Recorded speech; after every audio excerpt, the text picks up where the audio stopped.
Chapter 28. A New Mask of Fear. You find it? Asked Merek, sitting at the ARC computer. Yeah, 1 second. You'd figure working and not eating would make me a lot skinnier, replied Otto, squeezing his way between the metal arms of the ARC and the back wall of the basement. He reached down and finished cutting the wires he was holding. All right, kid. Hand it to me. Sem stood behind Otto and handed him a blue and white color-coded cable. Otto took the cable from Sem's hand, stretching his arm back as best he could in the tight space. Otto pulled the cable over to him and twisted the ends of the wires he had cut, then wrapped them in the electrical tape he kept in his pocket. You mind clearing the dust out while you're back there? Asked Sem, waiting for Otto to finish. You're skinnier than me. Why aren't you the one back here? We've got to give you something to do besides resting at the house all day while we're out there. Otto snickered. I'm an overpaid maintenance worker. Sure, you can call it that. Whatever helps you sleep at night, old money. Merek laughed as he listened, waiting for the go-ahead from Otto. Done. Try it now, Merek. Merek plugged the other end of the cable into the socket on the terminal next to the computer, then watched the monitor. Waiting for the loading bar to finish, Merek tapped his index finger against the desk in anticipation. Otto squeezed his way back out from the narrow space, then proceeded to watch the screen from behind Merek's head with Sem. We're back, said Ally, walking down the stairs with Dublin at the lead and Chris right behind her. Chris walked awkwardly down the stairs, wearing a new set of clothes that Viola had obviously given him, squirming as though he had bugs crawling all over him. How do they fit? Asked Otto, watching Chris. Chris looked up and down at the blue jeans and button-up shirt he was wearing, not sure what to make of the outfit. Je sens comme si j'étais nu, said Chris to everyone. Merek and Ally laughed. Sem and Otto looked over at Merek, checking his ears for another earpiece. They'd already seen that Ally had one in, but Merek's ears were clear. You speak French? Asked Sem. Of course, I learned it in grade school, along with a fair number of other helpful languages. How else do you think I made those earpieces you two so desperately need? Merek replied. I did not know that about you, Merek. Otto replied with a grin. Science, computers, planes, and linguistics. Sums me up in a few words. I used to make a few clever inventions for people looking to further their own causes back home, though I held the right to decide if my work would be used to harm or help. Sem reached over and pulled his translator earpiece out from his communicator charging on the desk. What was that you said? Asked Sem to Chris, wiggling the earpiece around to a more comfortable position. I feel naked, said Chris, still looking up and down at his outfit. How do you all wear such things? I think you look rather handsome, Ally replied, smiling up at Chris. Chris looked back at her, smiling as he gazed blissfully into her eyes. Sem watched the two of them flirt from a distance, feeling an uncomfortable feeling in his stomach. He looked away to the computer. Is it finished yet? Asked Sem, turning his jealousy into frustration. Almost, replied Merek, still sitting in the desk chair. What are you guys doing? Asked Ally, walking down the stairs and over to the desk to look at the screen. seeing if we can improve your communicators. When I was going over the ARC blueprints with Otto, I realized we could upgrade the relay system by merging the relay with the ARC's own signal analyzer. Ally nodded, only catching half of what Merek said. She confronted herself. If she were going to understand the real inner workings of the ARC, she would have to do her best to listen. This is all unbelievable, said Chris, still mesmerized by their work. Done. Should be ready to try on your next rescue, Merek said, leaning back in the chair. We've been working on solving that issue for years, and yet you just did it in a day. If I didn't know any better, I'd say you're learning this all from someone you're not supposed to, Merek. Merek cleared his throat nervously, clearly dodging Sem's remark. Well, that's one step in the right direction, said Otto, shifting across the desk to look at the old blueprints rolled out on the table. Otto looked at the schematics for other improvements, scrunching his forehead in an effort to see better. Yeah, we still haven't solved our point of reference problem, said Sem, standing next to Otto in his examination of the prints. Otto sighed. He looked over at Sem, clearly fighting the urge to ask the same repetitive question. You sure Erland didn't tell you anything, kid? Think about it. He must have told you something that could help us in all your years of being around him. When are you going to let that ship sail? He never talked about any of this with me or Arya. He always wanted us to either focus on studying to stay alive or to go out and take in the sights around town. Anytime I even offered him help, he'd tell me it was his own burden to carry. Otto sighed and rubbed his temples. This shit's giving me a headache. Merek stood up from the desk chair and moved aside to let Otto take his place in the chair. Sem ran his finger across the blueprints, going down the list of Erland's handwritten notes on the side. At least the communication improvement is some sort of progress. Might solve our problem if we start there. Sem replied, trying to see things from a brighter light. But that's only an upgrade. We still have no idea where to go from here. So let's take a step back and reanalyze everything. We've done that, kid! We've done it hundreds of times! Every time we take a new road, we end up coming to the same dead end! The basement turned quiet. Otto beat his hand on the desk. Sem pretended to look at the blueprints, afraid to look up at Otto and see his exasperated look. Merek stood silently next to Otto, staring at the computer screen, seemingly wondering what to say. Ally leaned down to pet Dublin. Chris watched the conversation from the stairs, having little understanding of what was being said. Why don't you guys go take Chris out to the parish? Erik called me earlier saying that he had a place for him to stay there, said Otto quietly, resting his head in his hand. Ally could tell that Otto was getting very frustrated. His tone reminded her of when he had first yelled at Merek, serious and aggravated. She could see the same thought going through Merek's mind. He had stepped back a few feet from Otto, looking less than excited to be alone with him. All right, come on, said Sem, walking over to his locker. He pulled his brown vest out and slipped it on over his shoulders, watching Otto still sit with his forehead resting in his fingers. Reaching around Otto, Sem grabbed his communicator off the desk. Buzz me if you guys need anything. See you guys later, said Merek as Sem, Ally, and Chris walked up the stairs with Dublin leading the way, the pitter-patter of his nails tapping on the wooden stairs. Waiting until they left, Merek looked down at the blueprints, hoping to find some good news, waiting for Otto to break the cold silence. Otto stared at the floor, expressionless.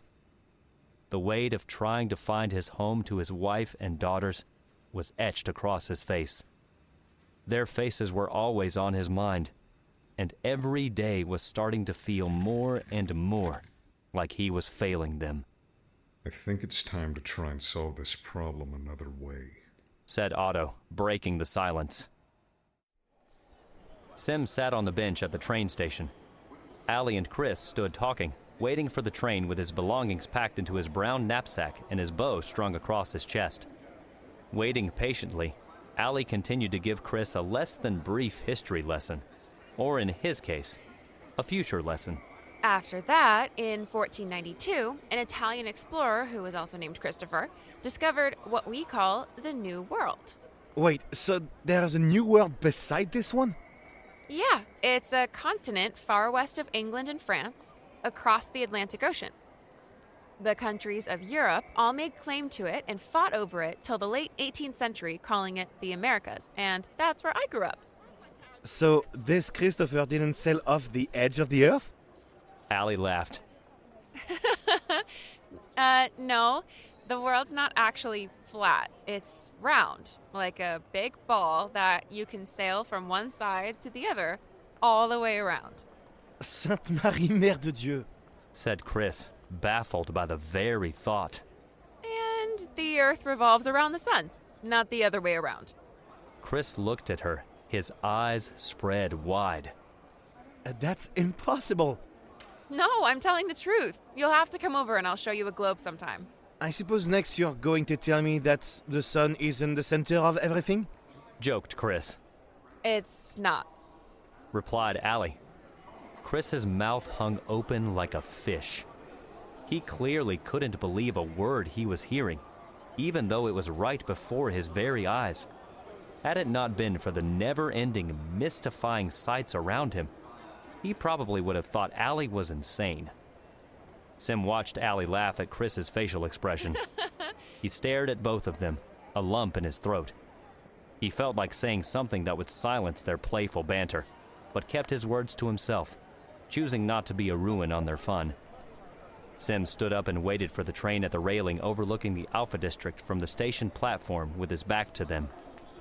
Ally looked back to see Sem's rigid posture.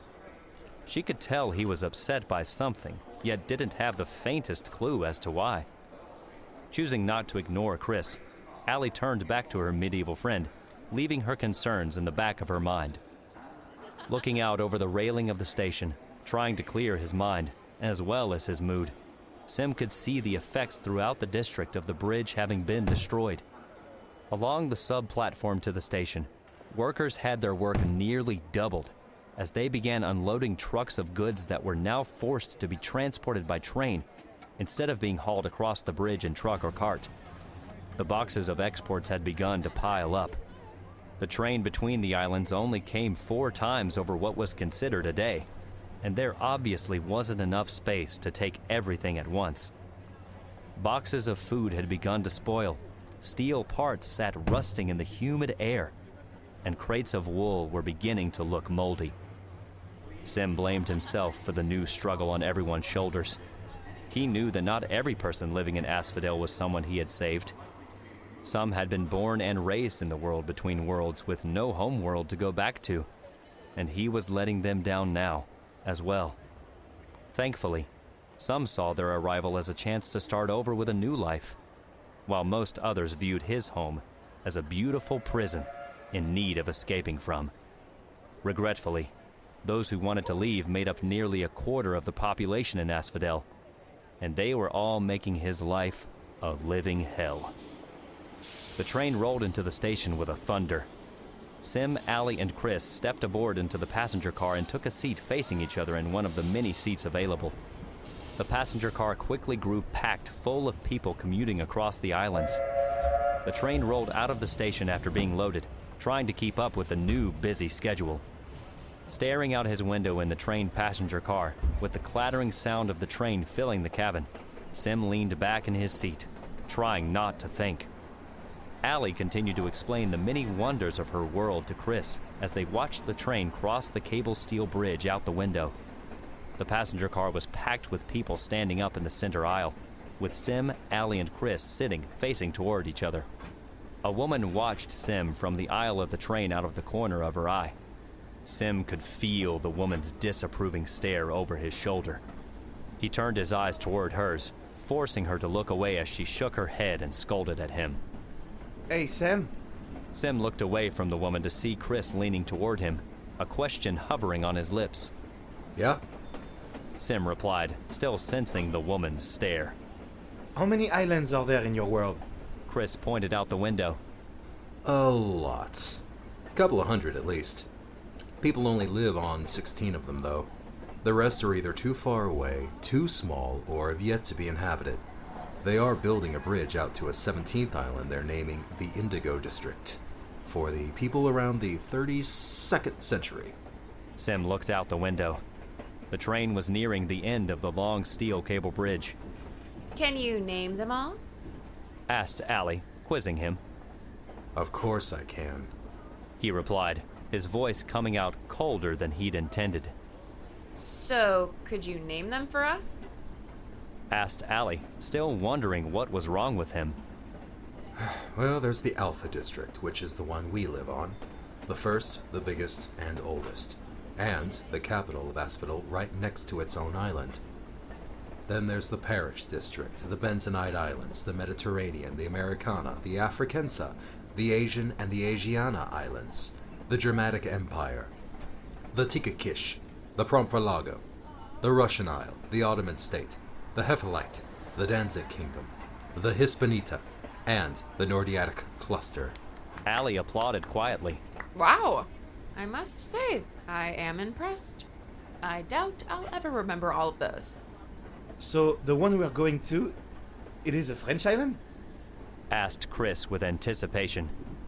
Sem nodded, not making eye contact with him. More French than any other.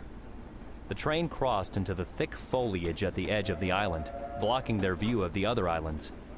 Chris and Ally moved up to the window, watching for the train station through the shadows of the dense forest. The train passed back into the sunlight, then sped on through a short tunnel. The view changed from the brick tunnel walls to the top of a small bridge rising high over a series of busy, paved streets below. Lining the edges of the streets were tall, white stone buildings, 4 to 5 stories tall. Cars filled the stone streets, honking their horns in bumper-to-bumper traffic. The sidewalks were packed with people, each hurrying to somewhere they needed to be. Chris looked past Ally out the window, presumably doubting what his eyes were seeing. Well, it reminds me of France, yet it's not like the France I remember. Almost like an old friend I haven't seen in a long time grown younger. The train rolled into the station and slowed to a stop. The station workers opened the sidecar door while the people in the packed passenger car began to flood out. Chris grabbed his bag and bow from the overhead compartment space and followed Sem and Ally off the train. How many people live in the Parish District? Asked Ally, stepping down from the train. Somewhere around 200,000. Sem replied, checking to make sure Chris was still following. That's a lot of people.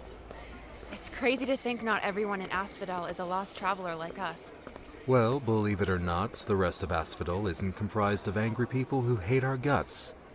Many of the people in the Alpha District are just people we've rescued. They'll stick close to the Ark in hopes we'll find a way to send them home. Sem wandered out into the streets thronged with people, leading Chris and Ally to a plain, tall, white stone building a few blocks from the train station.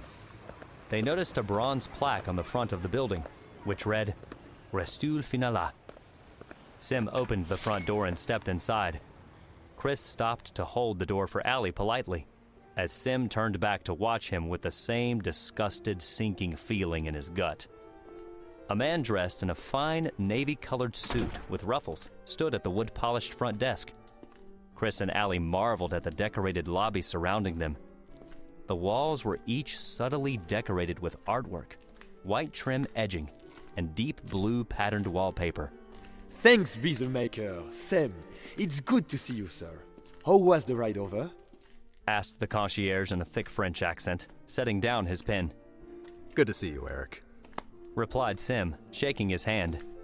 Was busy. Busier than usual, of course. Yes.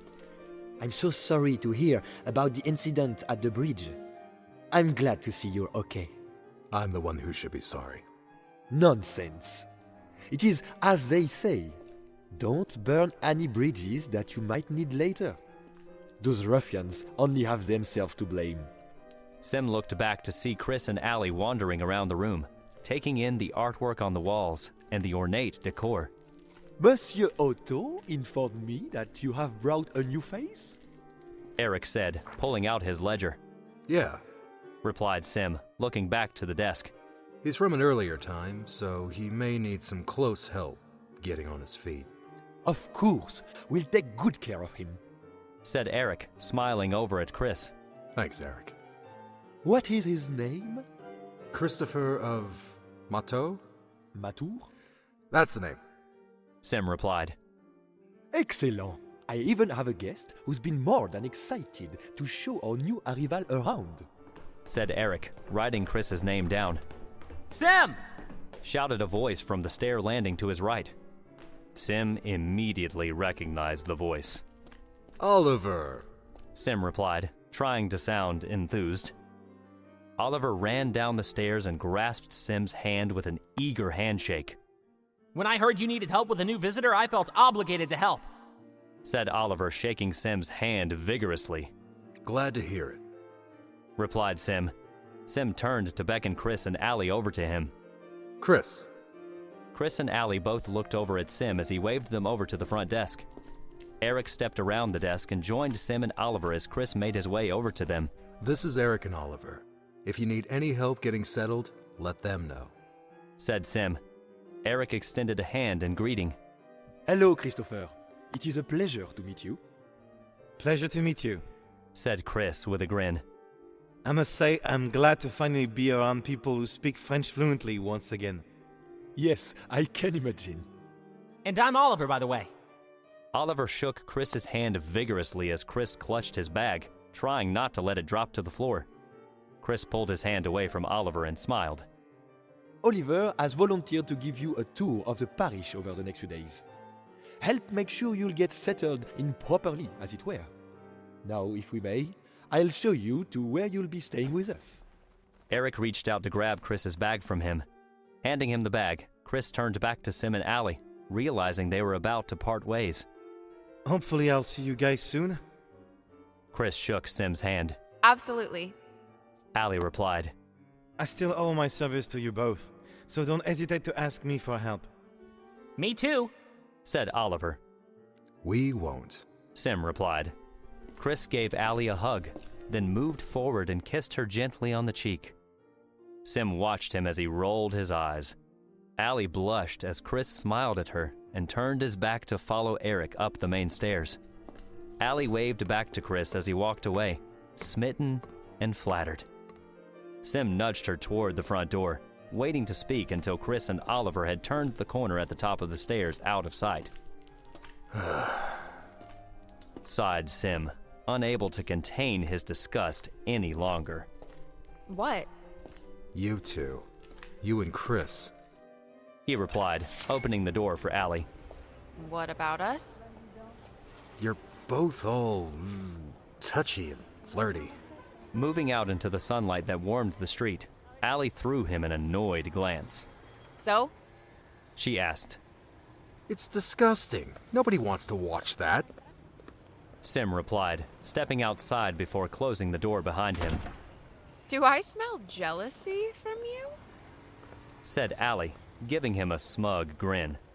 Sem laughed. I'm incapable of being jealous. What do I have to be jealous about? I have the best job ever, risking my life for people I don't even know, and who, in the end, will probably despise me. With a partner who hardly ever listens to a word I say. Don't see how I have a right to be jealous of anyone when I've got a life like that. I have far bigger things to worry about. I think he's sweet. He's French. What, you have something against French guys? No. They're just all smooth and charming. He might be sweet, but he's a guy. And as a guy, he probably only has one thing on his mind around you. So, the man, who apparently has no social skills, suddenly knows exactly what every guy is thinking? Ally fumed as they both walked back down the street. Seeing that I am one? Yes. Wow, you sound just like my old boyfriend David. Touchy as hell and overbearing. Only, you're not my boyfriend, so I don't see why you have any say in the matter. Ally looked away from Sem, shaking her head in disbelief. The two of them continued to walk down the street, a thick tension in the air between them. They both waited for the other to say something, as the stalemate turned into an uncomfortable silence. Ally grumbled, wondering why Sem would even be upset by her relationship with Chris in the first place. She spoke out on a limb. If you like me, why didn't you just say something? Said Ally under her breath. I don't...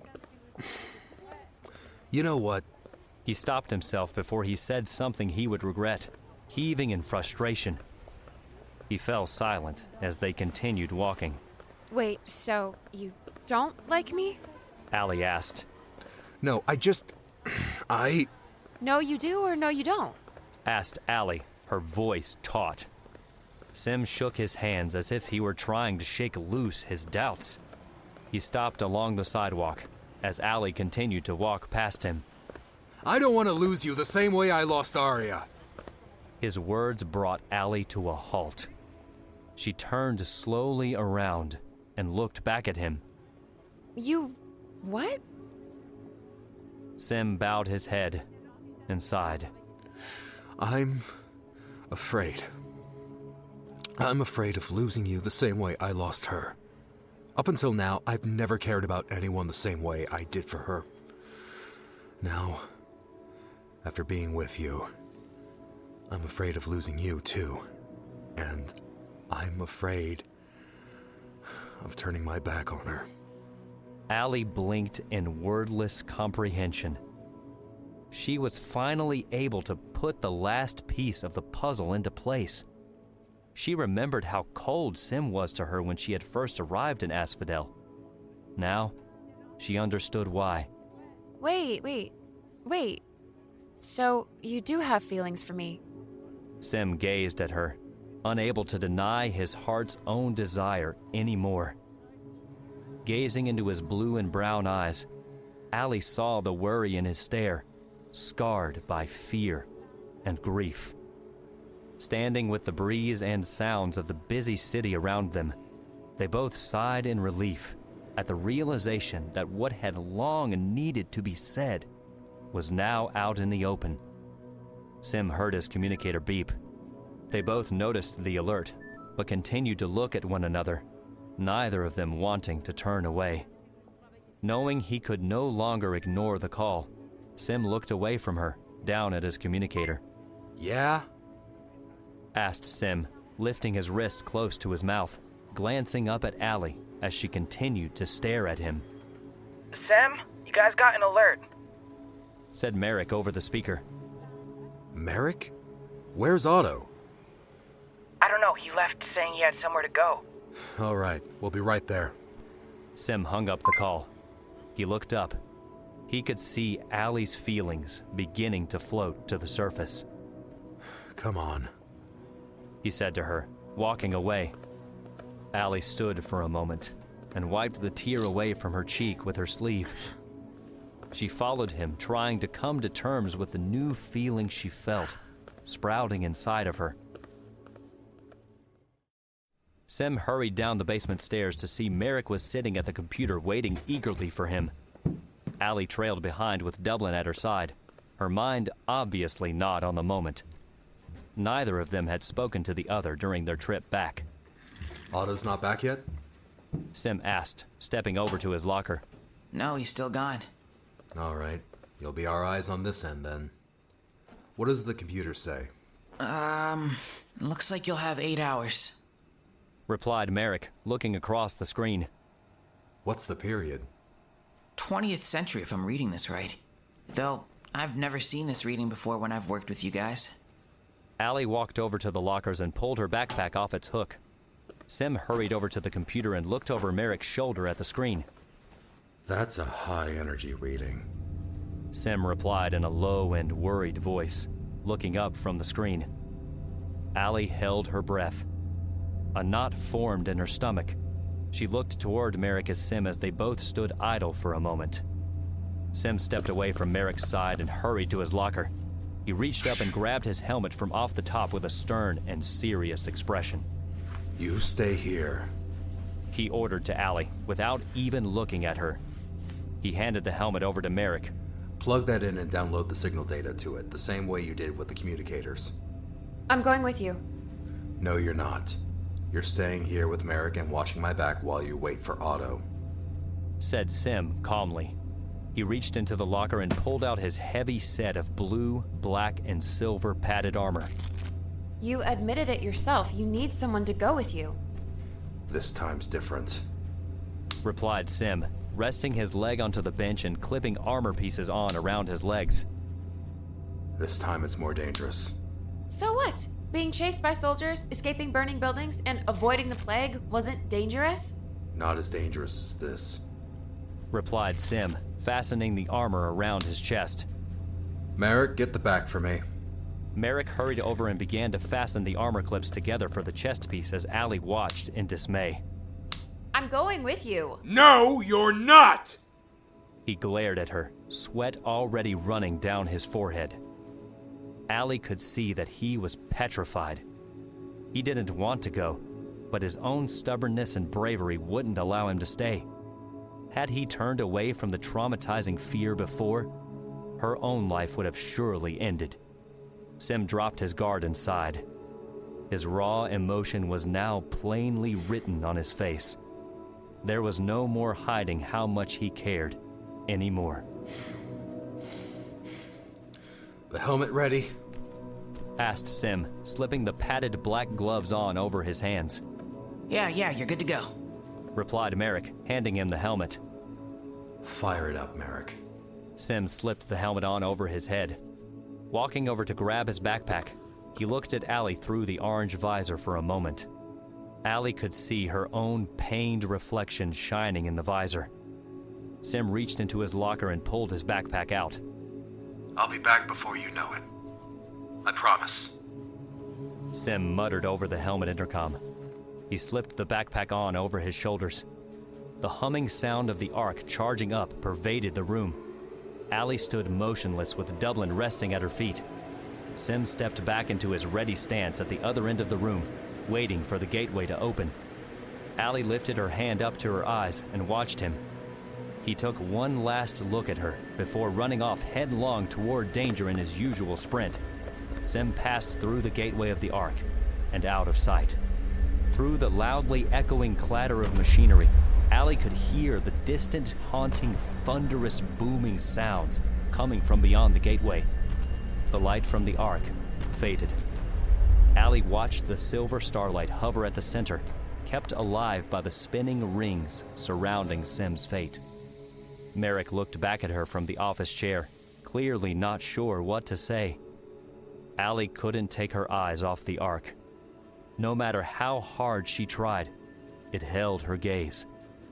The new feeling she felt sprouting inside of her was a new kind of fear. One she wasn't ready for. All her life, she had been facing her fear of the unknown. Now, fear had a new face. One shrouded by the thought of losing someone she had come to truly love. The fear of losing Sem.